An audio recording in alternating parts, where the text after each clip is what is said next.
Hello everyone, and welcome to the channel, a space where we collectively discover valuable knowledge and achieve holistic personal growth through wonderful books. Today, we're delving into a crucial topic in life. What exactly is joy? We'll seek answers through the book tentatively titled The Power of Joy by author Frederick Lanoux. We invite you to listen. The poet Pindar has a thought-provoking quote: "Each day you don't enjoy is not yours. You're just passing through it. No matter how you live, you can't call that life." In reality, a year has 365 days, but how many of those days truly belong to us, and how many days do you experience with joy? You might have heard countless books and philosophies teaching how to escape the desires and longings that control your life. You might have also heard about minimalism, letting go of certain needs, but in reality, you still have many goals you want to achieve. You secretly pray for wealth, prosperity, career advancement, and a more fulfilling life. You still enjoy relishing delicious, sweet, and tempting treats. You still feel satisfied when you wear beautiful and confident clothing, and so on. In truth, you genuinely have some joy coming from external sources. So, are you going down the wrong path? And is it really living happily?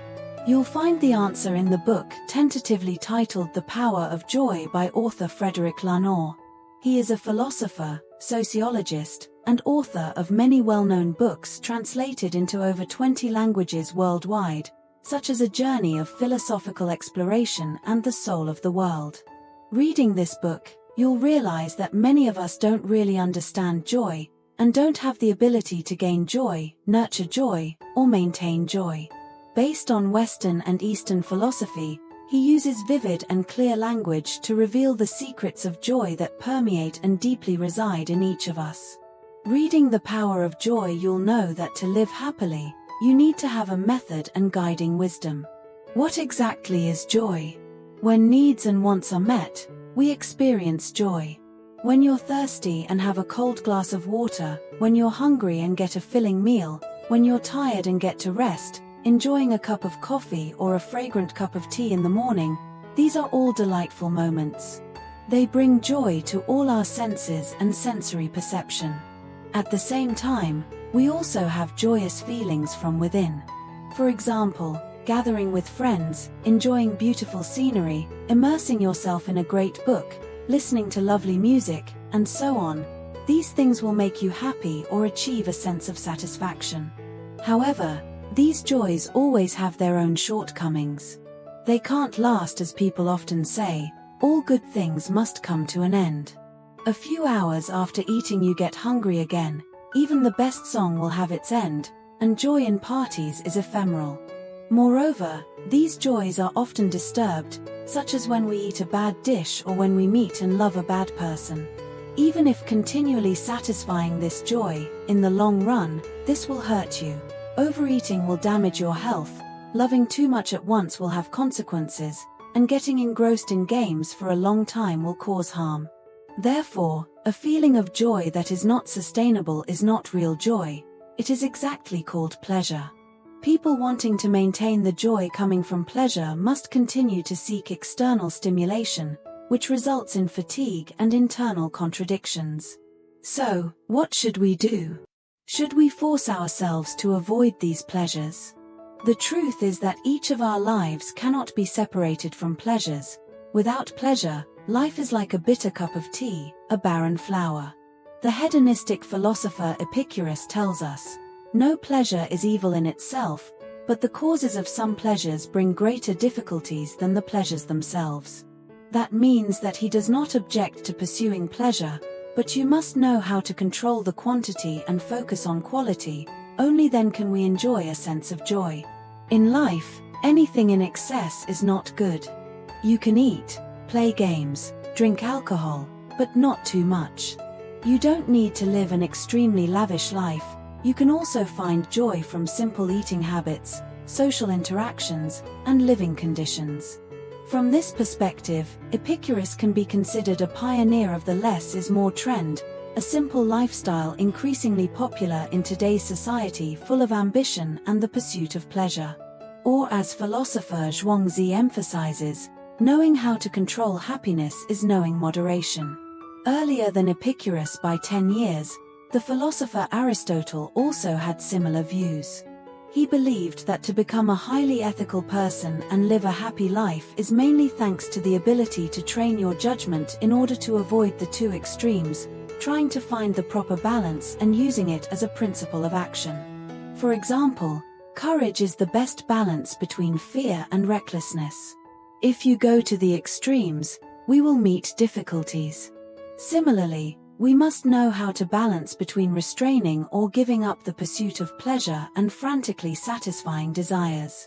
Aristotle believed that knowing how to restrain yourself to walk the middle path between the two extremes is an extremely valuable advantage. Before Aristotle by 2 centuries, was the Buddha Shakyamuni in India. He had also come through extreme experiences to achieve enlightenment. He was initially a prince who enjoyed a luxurious life, then gave up everything to practice with a group of ascetic monks. After 10 years, he realized he wasn't happier than before. This experience drove him to moderation and balance, or the philosophy of the golden mean in traditional Chinese culture, which has the similarity with what the Buddha had understood early.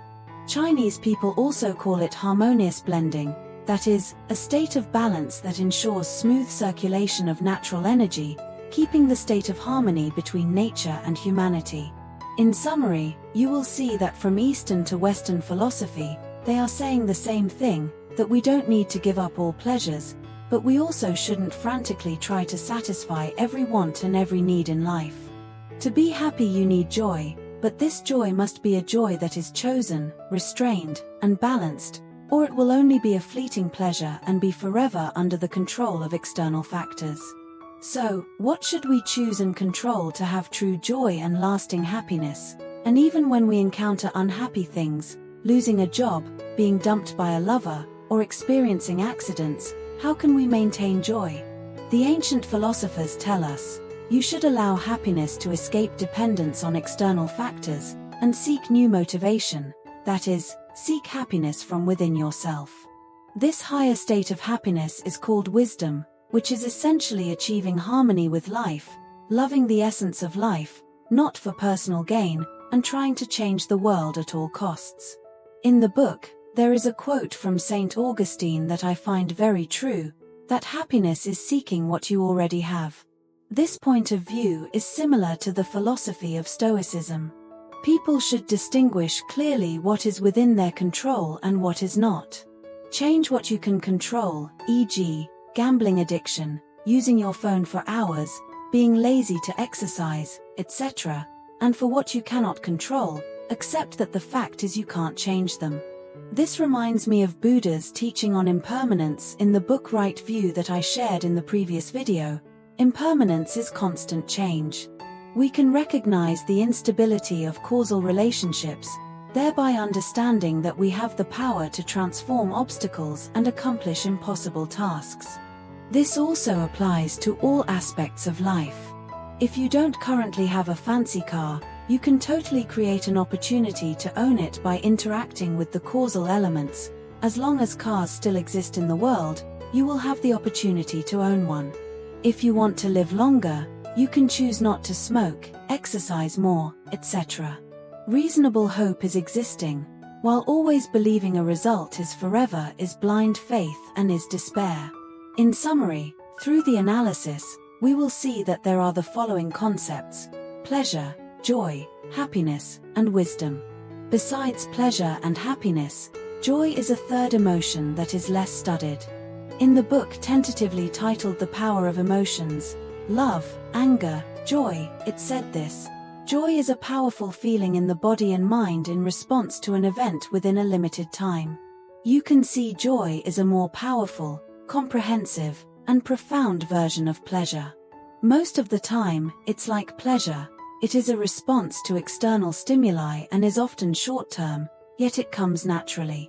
For example, when we pass an exam, when we win a competition, when we find the answer to a difficult problem, when we meet friends we haven't seen for a long time, we are inexpressibly happy. It makes us restless, unable to restrain ourselves, spreading our arms, even joyfully dancing. True joy plays an extremely important and indispensable role in our lives, because joy helps strengthen vitality, makes us feel energetic. When you know how to fill yourself with joy, you'll know how to live happily, and having happiness you will be able to open yourself to something higher than happiness, which is wisdom. So, how to make joy last? This is the core purpose of this book. In the next section, we'll explore methods to systematically and comprehensively achieve and maintain joy through the analysis of 3 philosophers specialized in researching joy along with the author's deductions from it. To close today's video, I give you a quote that I really like. The function of wisdom is to help people have continuous joy. Understanding what true joy is not enough. We also need to have a systematic method led by wisdom to avoid being led astray by pleasure, desire, or ego. With his own research and the journey to achieving joy that he has learned in life, the author will give us 10 methods for joy to bloom fully, and most importantly, provide you with a method to have lasting joy. Next is how to achieve the joy of perfection, and finally a method to have a joy that can't be missed in life. Also, it is these systematic methods that will help me answer your questions. But because of the optimal time to keep your focus in a video, along with the desire to share in more detail, in the next content I will divide today's book into 2 parts. Video part 1 is now closing. If you really want to have a clear understanding of how to live filled with joy, to seek joy completely, long-lasting joy, and a joy that cannot be missed in your life, then please wait for my next video. Finally, thank you for listening to today's video. Don't forget to support me with a like, subscribe, turn on the notification bell and check for my latest videos every week. Once again, sincerely thank you and see you in the next video.